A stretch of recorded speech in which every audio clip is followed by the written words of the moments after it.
Hello दोस्तों, कैसे हैं आप सभी।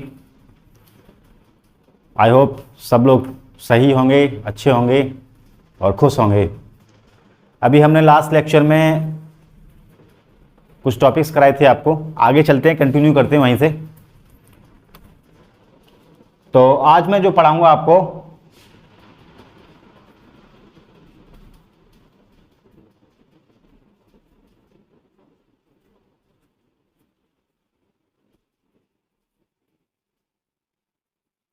अच्छा, कल मैंने सीरीज और पैरेलल पे कुछ न्यूमेरिकल्स कराए थे, छोटे छोटे से थे वो। तो एक न्यूमेरिकल में थोड़ी सी प्रॉब्लम हो गई थी। मैंने न्यूमेरिकल दिया था आपको इस टाइप से कुछ कि दो पैरेलल में रजिस्टर कनेक्टेड थे। ये 4 ओम का था,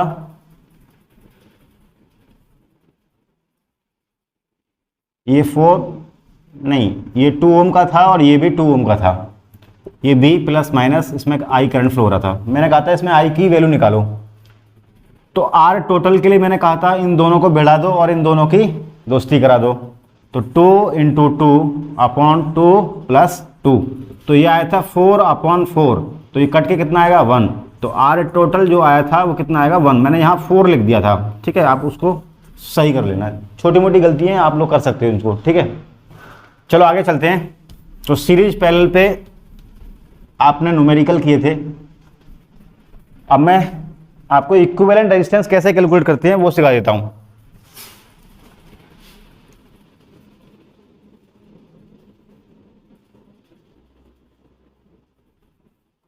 अब जो टॉपिक है वह कंबाइंड, यानी सीरीज भी होगा उसमें और पैरेलल भी होंगे। तो सॉल्व कैसे करते हैं वो आप लोग सीख लो। बड़े बड़े नेटवर्क आएंगे सॉल्व करने के लिए। आप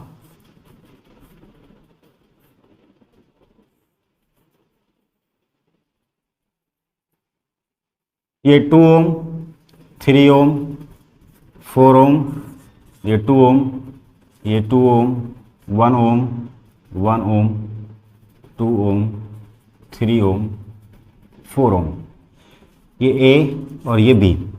हमसे क्वेश्चन में ये कहा है कि ए और बी दोनों के बीच में इक्विवेलेंट रेजिस्टेंस निकालो। तुल्य प्रतिरोध क्या निकालना है? तुल्य प्रतिरोध की वैल्यू हमें पता करनी है, फाइंड आउट करनी है इन दोनों के बीच में। तो देखो इस सर्किट में सीरीज भी है और पैरेलल भी है। तो ऐसे सर्किट को सॉल्व करने के लिए, इक्विवेलेंट रेजिस्टेंस को फाइंड आउट करने के लिए हमें सबसे पहले सर्किट को सॉल्व जो करेंगे वो करेंगे पीछे से। कहाँ से करेंगे? हमेशा आपको जो सर्किट सॉल्व करना है वो कहाँ से करना है? पीछे से। तो देखो आप करंट को एज्यूम कर लीजिए। कोई करंट मान लो, कोई करंट फ्लो हो रहा है, आई करंट फ्लो हो रहा है, और ये करंट कुछ इसमें जाएगा, कुछ इसमें जाएगा। तो अब जो इसमें करंट जा रहा है, मान लो इसमें कुछ करंट जाएगा, तो ये वाला जो करंट आई डैश मान लिया हमने, ये करंट कुछ इसमें जाएगा, कुछ इसमें जाएगा। तो इसमें जो करंट जाएगा वो तो सेम जाएगा ना। ये और ये तीनों रेजिस्टेंस में जो तीनों रेजिस्टर लगे हुए हैं 1 ओम, 1 ओम, 2 ओम के, इनमें क्या है? तीनों में करंट का मान समान रहेगा, क्योंकि ये एक ही ब्रांच है। देखो एक ही ब्रांच है ना, इसमें से कोई और ब्रांच तो नहीं जा रही। तो ये तीनों जो रजिस्टर कैसे होंगे? सीरीज में। तो इनका आर टोटल कितना आ गया? इनका 2 ओम प्लस के 1 ओम प्लस के 1 ओम, तो कितना हुआ? ये आ गया टोटल 4 ओम आर टोटल। हमें क्या करना है? अब इस ब्रांच को सॉल्व कर सकता हूं, आप अपना नया सर्किट बना सकते हैं, नहीं तो मैं इसी में सॉल्व कर देता हूं। ये जो सॉल्व होके आया, कितना आया? टोटल जो रेजिस्टेंस सॉल्व होके आया ये आ गया 4 ओम। हमने नई ब्रांच कनेक्ट कर दी और ये रेजिस्टेंस आ गया कितना? 4 ओम। अब देखो ये सॉल्व हो गया। अब इसमें कोई और रजिस्टर तो लगा नहीं है, यहां से करंट कुछ इसमें जाएगा, कुछ इसमें जाएगा। तो ये दोनों ब्रांचेज में करंट अलग अलग जा रहा है, तो ये दोनों कैसी हो गई? पैरेलल में हो गई ये, ठीक है। तो पैरेलल में हो गई, तो आर टोटल कितना होगा पैरेलल में? मैंने क्या कहा था? 1 upon R T equal to 1 upon R one plus 1 upon R two. 1 upon R one कितना है? 1 अपॉन 4 प्लस ये कितना है? 1 अपॉन 3। एलसीएम लिया कितना हो गया? 12। ये 3 टाइम्स जाएगा और ये 4 टाइम्स, कितना आ गया? 7 अपॉन 12, 1 अपॉन आर टी। देखो 1 अपॉन आर टी की जो वैल्यू आ रही है वो कितनी आ रही है? 7 अपॉन 12। आर टी की निकालेंगे तो क्या करेंगे? उल्टा कर देंगे। इसको उल्टा करेंगे तो इसको भी उल्टा करेंगे। तो आर टी इजकल टू, जिनको नहीं आता वो क्रॉस मल्टीप्लाई कर ले, ठीक है। तो आर टी इजकल टू कितना आ गया? 12 अपॉन 7 ओम। अब इन दोनों ब्रांच को हमने जो सॉल्व किया उनका रेजिस्टेंस कितना आ गया 12/7, तो इनको यहां से रिप्लेस कर दीजिए आप। इनको सॉल्व करने के बाद जो रेजिस्टेंस की वैल्यू आ गई वो आ गई आपकी 12/7 ओम। अब देखो यहां से करंट गया, अब इस ब्रांच में जो करंट जाएगा वो क्या होगा, ये सारे रजिस्टर कैसे होंगे, किस में होंगे, सीरीज में, क्योंकि ब्रांच एक ही है, कोई और सब ब्रांच तो नहीं निकल रही यहां से। तो इनका टोटल रेजिस्टेंस कितना होगा, तो आर टोटल जोड़ दो इनका, 4 + 2 6 प्लस 12/7, एलसीएम लो, कितना आ गया 42 + के 12/7 कितना हुआ 4 5/7, ये आ गया आरटी की वैल्यू। तो ये जो सॉल्व होके आया है वो कितना आ गया 54/7,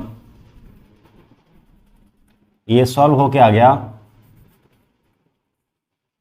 54/7 ओम। ठीक है, अब देखो यहां से अब जो करंट जाएगा, कुछ करंट इसमें जाएगा, कुछ करंट इसमें जाएगा, तो ये दोनों जो ब्रांचेस हैं वो कैसी हो गई, पैरेलल में हो गई। ये जो रजिस्टर हैं कैसे हो गए, पैरेलल में। तो पैरेलल में सॉल्व करने, अच्छा देखो इसमें जो करंट जाएगा इन दोनों में रजिस्टर में तो करंट सेम रहेगा, तो इनको सॉल्व कर लो। ये कितना हो जाएगा 3 + 4, क्योंकि आर टी जो होगा वो कितना होगा R1 + R2, कितना हो गया 3 + 4 = 7 ओम। तो मैं यहां से इसको साफ कर देता हूं, और ये टोटल इसकी वैल्यू कितनी आ गई, कितनी आ गई इसकी वैल्यू 7 ओम, ये आ गई 7। अब ये दोनों जो है किस में है, पैरेलल में है। तो पैरेलल में सॉल्व करने के लिए मैंने शॉर्टकट फॉर्मूला बताया था, तो RT = दोनों को मल्टीप्लाई कर दो, 7 × 54/7 अपॉन 7 + 54/7, कितना हुआ एलसीएम ले लो, ये आया 37/7 अपॉन 49 + 54/7, ये इससे कट जाएगा, कितना आ गया, इधर लिख देता हूं मैं, ये आ गया 378/49 + 54, कितना हुआ ये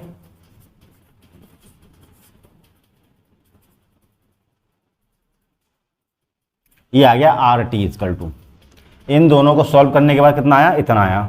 इन दोनों को सॉल्व करके ये दोनों ब्रांचों को यहां से हटा दो, हटाएंगे तो क्या आएगा, ये आ गया 378/103 ओम। अब देखो ये कैसे हैं, अब करंट यहां से जाएगा तो सब में सेम जाएगा ना, तो ये कैसे हो गए सीरीज में। तो RT = कितना फॉर्मूला है, सीरीज का फॉर्मूला क्या है, RT = R1 + R2 + R3, कितना आया 2 + 378/103 + के 2, इनको ऐड कर लो, कितना आ जाएगा ये 206, एलसीएम ले लिया मैंने, 206 378 + 206/103 ओम, इनको जोड़ लेना। ठीक है, जोड़ तो सकते हो ना सब लोग। तो आर टोटल ए और बी के बीच में जो इक्विवेलेंट रेजिस्टेंस है उसकी वैल्यू कितनी है, इतनी। आई होप कि आपको समझ में आ गया होगा, छोटा सा है। तो ऐसे ही सर्किट आपको दिए जाएंगे और पूछा जाएगा कि बताइए इनका इक्विवेलेंट रेजिस्टेंस कितना है। ठीक है, किसी को लिखना हो या स्क्रीनशॉट लेना हो तो ले लो।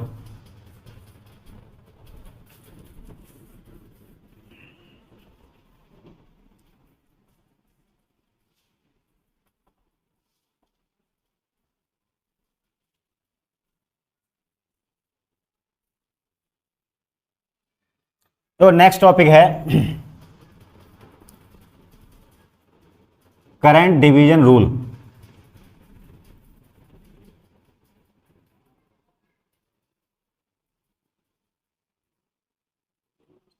करंट डिवीजन रूल समझते, देखो सर्किट बने हुए होंगे तुम्हारे, करंट डिवीजन रूल पढ़ते क्यों है मैं पहले ये समझ लो। जैसे मान लो कोई सर्किट बना दिया तुम्हारा, ये कोई सर्किट है, इसमें करंट फ्लो हो रहा है और इसमें दो ब्रांच हैं, कितनी ब्रांच हैं, दो हैं या दो से ज़्यादा हैं। इसका रेजिस्टेंस R1 है, इसका रेजिस्टेंस R2 है और ये I करंट फ्लो हो रहा है, इसमें करंट I1 फ्लो हो रहा है और इसमें करंट I2 फ्लो हो रहा है। हमसे पूछा है कि फाइंड आउट, देखो ये मेन करंट है, या अगर यहाँ वोल्टेज सोर्स दे रखा होता तो सबसे पहले हमें क्या निकालना पड़ता, मेन करंट। अब मैं यहाँ वोल्टेज सोर्स ले लेता हूँ, ये वोल्टेज सोर्स है, ठीक है, प्लस माइनस बी दे रखा है, यहाँ करंट फ्लो होगा, कौन सा करंट फ्लो होगा, आई करंट फ्लो होगा। तो जो आई करंट है वो दो जगह डिवाइड हो जाएगा, I1 और I2 में। ये करंट, इसमें कुछ करंट जाएगा और इसमें दूसरा करंट जाएगा, दोनों करंट अलग अलग होंगे। तो मुझसे क्वेश्चन में ये पूछा गया कि find out I1 and I2, दोनों करंटों की वैल्यू अलग अलग बताइए मुझे। तो कैसे पता करोगे, प्रॉब्लम है ना। तो उसी के लिए हमने क्या, एक मेथड है जिसको हम बोलते हैं current division rule. Hindi medium वालों भी यही समझ लो, करंट धारा होती है करंट डिवीजन रूल। तो रूल क्या है I1 और I2 निकालने के लिए। तो पहले देखो, सबसे जो इनका इक्विवेलेंट जो रेजिस्टेंस है RT इजकल टू कितना होगा, RT equal to R1 into R2 upon R1 plus R2। सही है।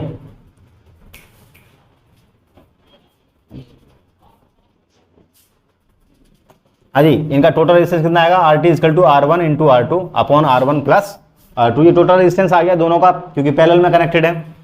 अब मुझे मेन करंट निकालना होगा तो क्या करूंगा मैं, I equal to V upon R कितना है, ये टोटल R है, B की वैल्यू कुछ ना कुछ दे रखी होगी, तब हमारा क्या निकलेगा, मेन करंट निकलेगा। ठीक है, इतना समझ में आ गया।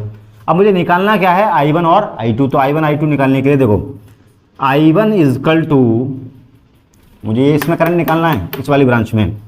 तो I1 इजकल टू क्या करेंगे, इसका अपोजिट वाला रेजिस्टेंस कितना है R2 into main current. Main current कौन सा है, ये, क्योंकि यही करंट तो दो जगह डिवाइड हो रहा है, एक तो R1 में जा रहा है, एक R2 में जा रहा है। बात सही है। तो मेन करंट I अपॉन दोनों को जोड़ दो, R1 प्लस R2, दोनों की दोस्ती करा दो। ठीक है, I1 आ गया यहां से। अब मुझे निकालना है I2। तो I2 निकालने के लिए, यानी इस ब्रांच में करंट निकालना, तो इसके अपोजिट वाला रेजिस्टेंस क्या है, R1 into main current I upon इन दोनों का सम, जोड़ना है इनको, R1 प्लस R2। इस तरीके से हमारा क्या निकल के आ गया, I2 निकल के आ गया। चलो न्यूमेरिकल करते हैं इस पर, तब समझते हैं। मान लो कोई हमें वोल्टेज सोर्स दे रखा है 20 वोल्ट का, और इसमें दो रजिस्टर लगे हुए हैं, ये 4 ओम का और ये 2 ओम का। इसमें करंट फ्लो हो रहा होगा I। हमसे पूछा है कि 4 ओम, न्यूमेरिकल है ये, 4 ओम और 2 ओम जो दो रजिस्टर हैं, इनमें करंट की वैल्यू पता करिए। इसमें करंट बताइए कितना फ्लो हो रहा होगा और इसमें करंट बताइए कितना फ्लो हो रहा होगा। अब देखो यहाँ पर एक चीज़ और नोटिस करने वाली बात है, ये जो रजिस्टर है इसकी जो वैल्यू कितनी है, 4 ओम, और इसकी कितनी है, 2 ओम। अब सबसे ज़्यादा करंट किस में फ्लो होगा, इसमें फ्लो होगा किस में फ्लो होगा। तो देखते ही कैसे आंसर बताओगे, ये अभी यहाँ पता चल जाएगा। I1 सबसे पहले निकालो R टोटल। तो R टोटल कितना होगा, इन दोनों की लड़ाई करवा दो, 4 इंटू 2, फिर इनकी दोस्ती करा दो, 4 प्लस 2 कितना हुआ, 8 अपॉन 6, टोटल रेजिस्टेंस आ गया। अब I इक्वल टू कितना होता है, B अपॉन R। B कितना दे रखा है आपको, 20, और R कितना दे रखा है, 8 अपॉन 6। तो 6 कौन पहुंच जाएगा ऊपर, कितना हुआ, 120 अपॉन 8। ये कितने बार जाएगा, 2 से काट लो,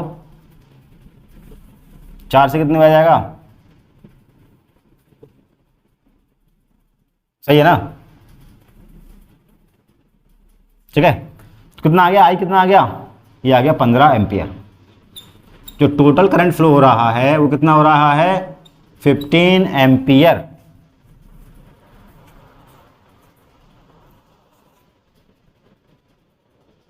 सही है ना, कुछ गड़बड़ तो नहीं कर रहे हम कैलकुलेशन में।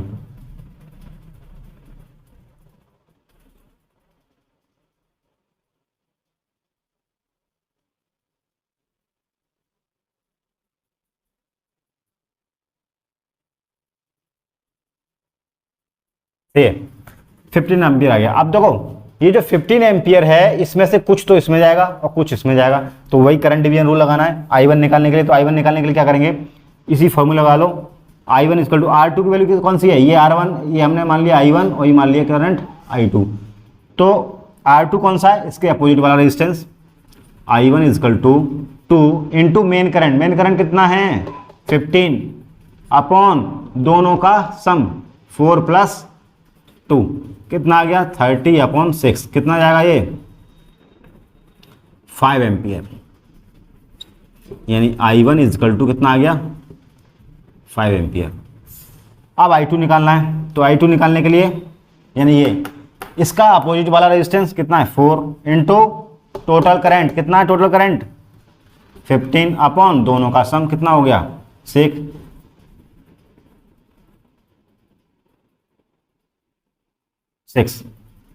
60 अपॉन 6, ठीक है। यहां से कितना जाएगा ये 10 टाइम्स, तो I2 की जो वैल्यू आ गई वो कितनी आ गई 10 एम्पियर।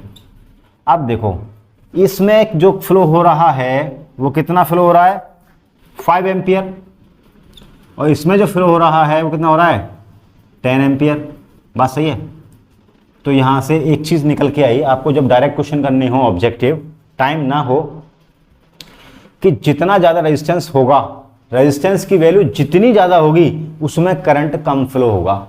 तो आपको टिक करना है कि अगर पूछे कि I1 इसमें 4 ओम में रेजिस्टेंस, 4 ओम के प्रतिरोध में कितना करंट फ्लो हो रहा होगा, तो आप देख लो ऑप्शन दे रखे होंगे कि अब ये रेजिस्टेंस की वैल्यू क्या है ज़्यादा है तो इसमें करंट कम फ्लो होगा, और जहाँ रेजिस्टेंस की वैल्यू कम है वहाँ करंट ज़्यादा फ्लो होगा।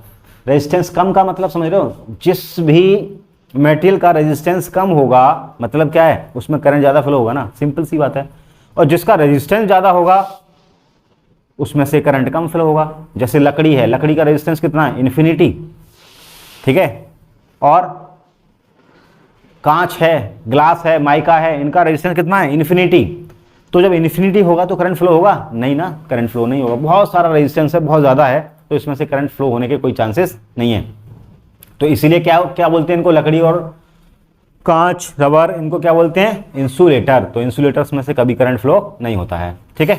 ये समझ में आ गया आपके करंट डिवीजन रूल। स्क्रीनशॉट लेना हो तो ले लो।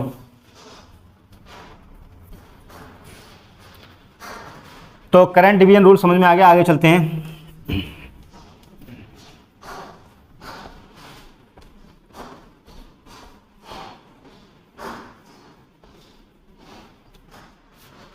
एक और न्यूमेरिकल करोगे, इसको समझने के लिए समझ लो।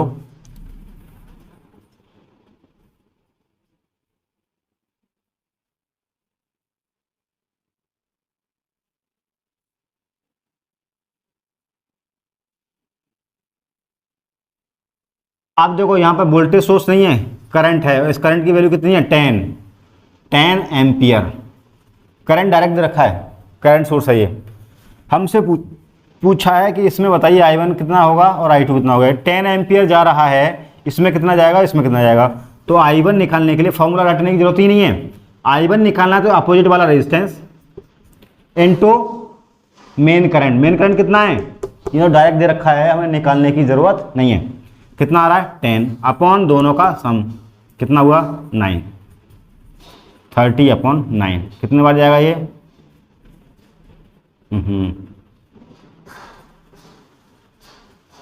10 अपॉन 3, 3 से 3.33 एम्पियर।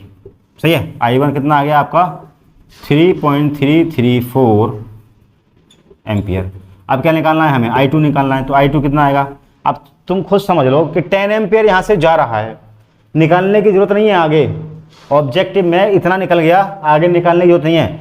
तुमको मालूम है I कितना जा रहा है 10 एम्पियर। भाई यहाँ से कितना जा रहा है करंट 10 एम्पियर जा रहा है, सही है।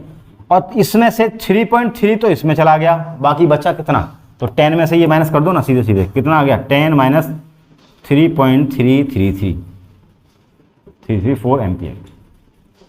सही है। कितना आएगा 10 में से 3 तो 6 पॉइंट कुछ करके आएगा, ठीक है। नहीं तो आप इससे कर लो दो, इस वाले फॉर्म I2 इक्वल टू इसका अपोजिट वाला रेजिस्टेंस ये 6 इंटू मेन करंट कितना है 10 अपॉन 6 प्लस 3 कितना आ गया 60 अपॉन 9। ये कितने टाइम जाएगा 20 अपॉन 3 से ये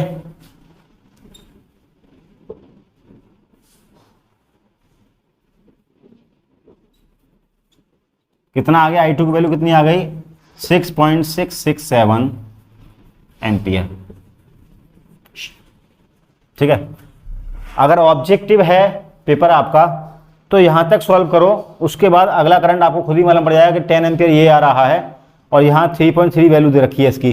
I1 की वैल्यू कितनी आ रही है 3.33। तो अगला वाला जो नेक्स्ट है आप खुद ही निकाल लोगे, पता चल जाएगा कि इस मेन करंट में से इस करंट को माइनस कर दो। ठीक है, चलिए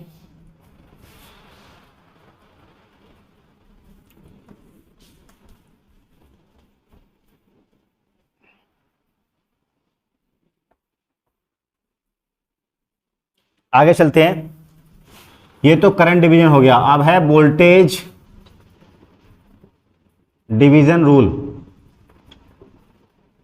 वोल्टेज डिवीजन रूल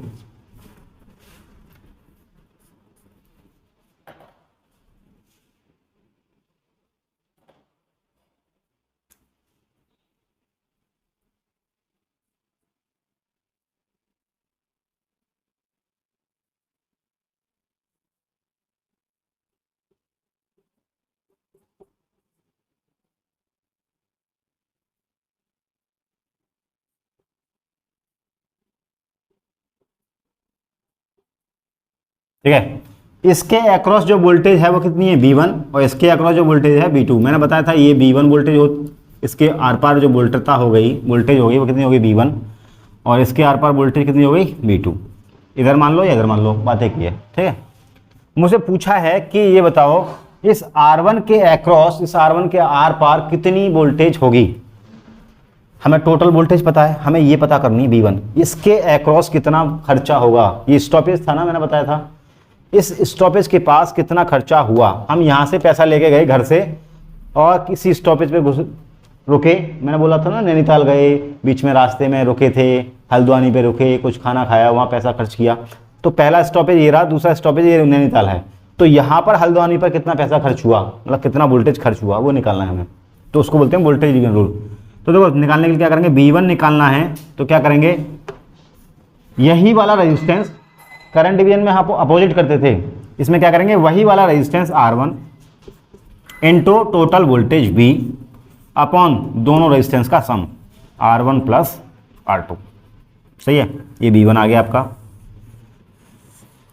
अब क्या निकालना है, हमें V2 निकालना है। तो V2 निकालने के लिए क्या करेंगे, वही वाला resistance R2 into total voltage V upon दोनों रेजिस्टेंस का सम R1 प्लस R2। ये है आपका वोल्टेज डिवीजन रूल। छोटे छोटे हैं, इन्हीं पे क्वेश्चंस पूछे जाते हैं आपसे। ठीक है, तो ये वोल्टेज डिवीजन रूल है। V1 और V2 कैसे कैलकुलेट करते हैं ये आप लोग नोट कर लेना। अब इस पर मैं एक न्यूमेरिकल करा देता हूँ आपको। ठीक,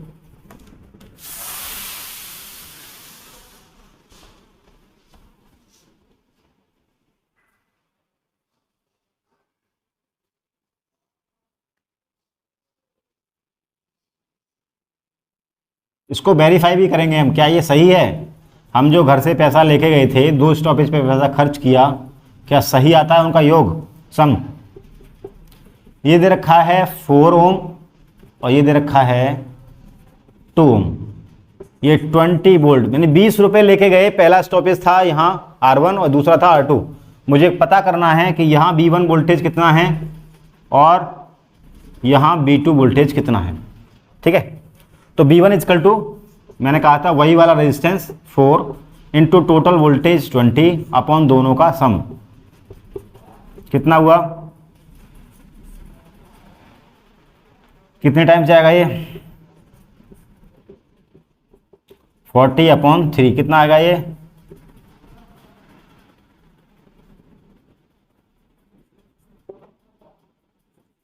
13.33। तो जो V1 आ गया वो कितना आ गया 13.33 वोल्ट। सही बात है।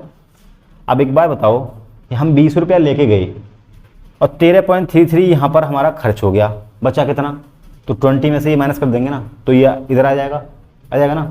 ये शॉर्टकट हो गया, वरना प्रोसेस से करना है आपको। तो कैसे V2 कैसे निकालना है, V2 इजकल टू यही वाला रेजिस्टेंस कितना 2, टोटल वोल्टेज V अपॉन दोनों रेजिस्टेंस का सम कितना हुआ 4 प्लस के 2, कितना हो गया 40 अपॉन 6।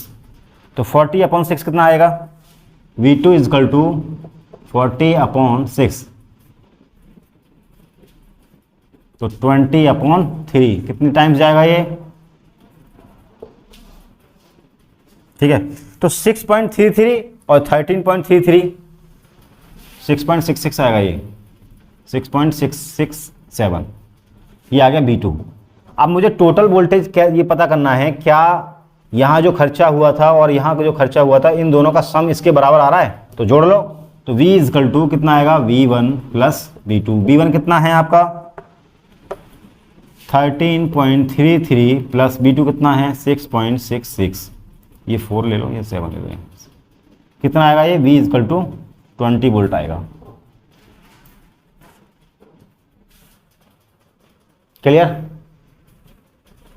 समझ में आ गया? सिंपल है, बहुत सिंपल है, मजाक है, बिल्कुल मजाक, 1 नंबर फ्री का मिलेगा आपको। ठीक है, और यही क्वेश्चन आपको विदाउट वोल्टेज डिवीजन रूल करोगे तो फिर प्रॉब्लम हो जाएगी, कैसे निकालोगे? ठीक है ना, विदाउट वोल्टेज अगर निकालोगे, विदाउट वोल्टेज डिवीजन रूल निकालोगे तो कैसे निकालोगे इसको? देखो निकालने का क्या तरीका है, विदाउट वोल्टेज डिवीजन रूल। सबसे पहले निकालो इसमें main current I। Main current I निकालने के लिए क्या करना पड़ेगा, ये टोटल रेजिस्टेंस कितना है RT equal to R1 plus R2। R1 कितना है 4, ये कितना है 2, कितना आ गया 6 ओम, R टोटल आ गया 6 ओम। I निकालना तो I इजकल टू कितना हो गया V अपॉन R। V कितना है आपका 20, R कितना है 6, कितना आएगा ये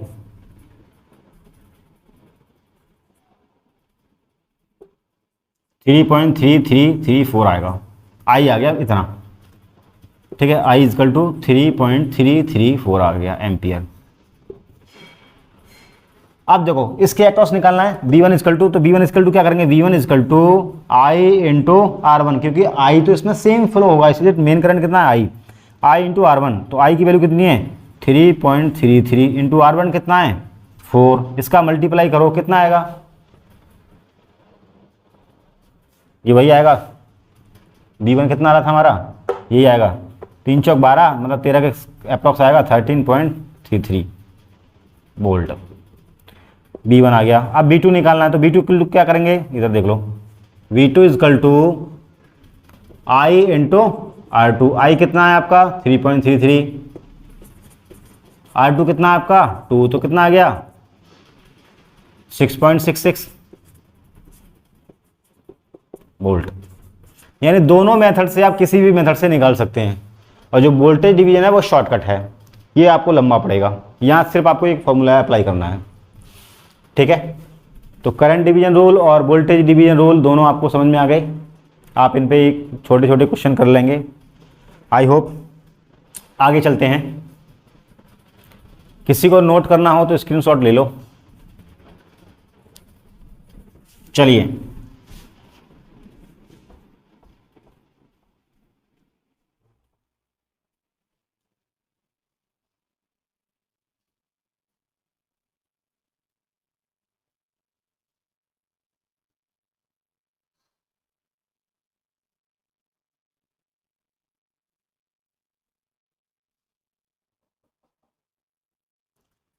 आगे वाला टॉपिक है व्हीटस्टोन ब्रिज।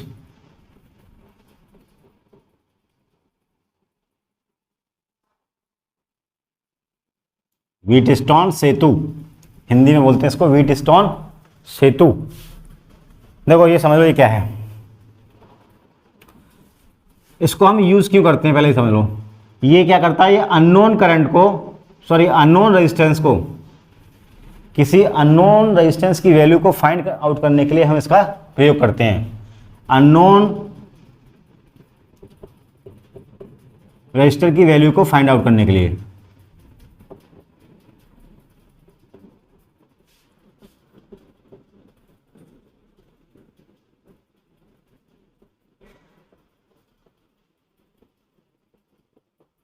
मैं हिंदी और इंग्लिश दोनों में लिख रहा हूं, अगर इंग्लिश में लिखूंगा तो हिंदी वालों को प्रॉब्लम होगी, और हिंदी में ही टोटल लिखूंगा तो इंग्लिश वालों को प्रॉब्लम होगी। ठीक है, तो दोनों समझ लेना आप लोग, बीटेक वाले और डिप्लोमा वाले दोनों समझते हैं इतनी चीज़। तो देखो कोई अननोन रेजिस्टेंस की वैल्यू, अननोन मतलब जिसका मान हमें या जिसकी वैल्यू हमें पता ना हो, उस वैल्यू को पता करने के लिए हम व्हीटस्टोन ब्रिज का यूज़ करते हैं।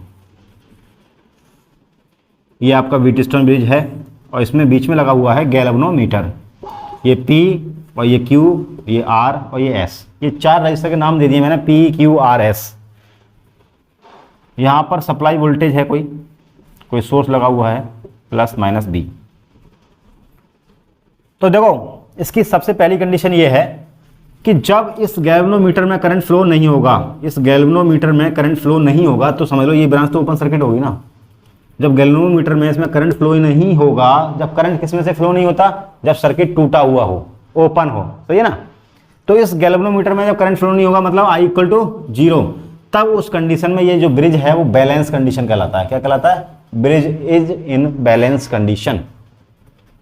ठीक है, तो balance at balance condition, eight